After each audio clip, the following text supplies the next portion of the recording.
Welcome back to Just 2 Minutes, Just a Mishnayos. This Mishnayos the Nishmas Fredele Basracham, the Schus of Eli Yitzchak ben Gila, and the Frost Ser Basriva. So Masachas Bava basra Perak Beis Mishnah Gimel Mishnah Dalad. Lo yiftach Adam Chanosh Shenachtoim V'Shel Tzaboin Tachas Eitzar Shel Chaverai. You can't open a shop a bakery or a dyer's shop, a shop where you dye things under your friend's storehouse of grain, because of the heat, because both these things have a lot of heat, so it will ruin the grain.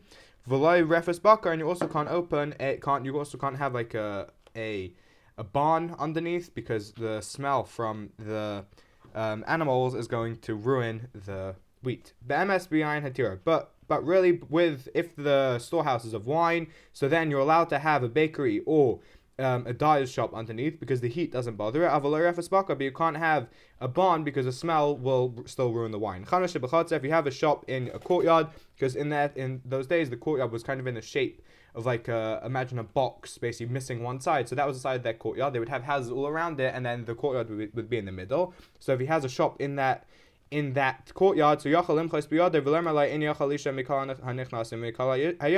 so his neighbors can say to him, sorry, I can't sleep because of all the people coming back and forth, so close your shop, and so they have a rightful claim to that. And if he's like a silversmith or a blacksmith, so then and if he's a blacksmith, he's making them in this courtyard, and then he's going and selling them in the marketplace. So then, he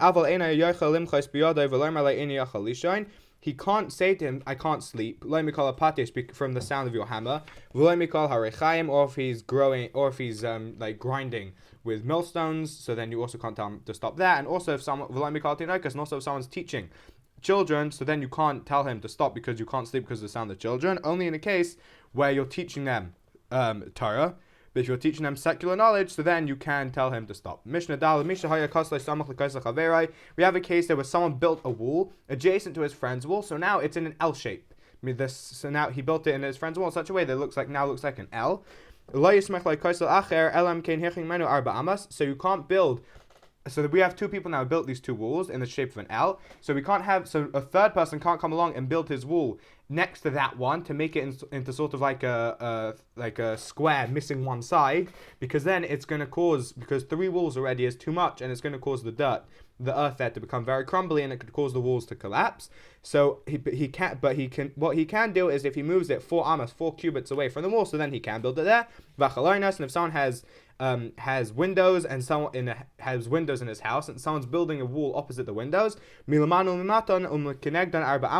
so if he's building a wall opposite someone's windows, so he either has to build it 4 cubits above the windows, so that he can't look into the house so you can't look down into the house, or 4 cubits below the windows, so he can't look up into the house, and also he has to do 4 cubits away from the house, so that it doesn't basically cast its shade onto the house and ruin the sunlight. And those are today's Mishnah.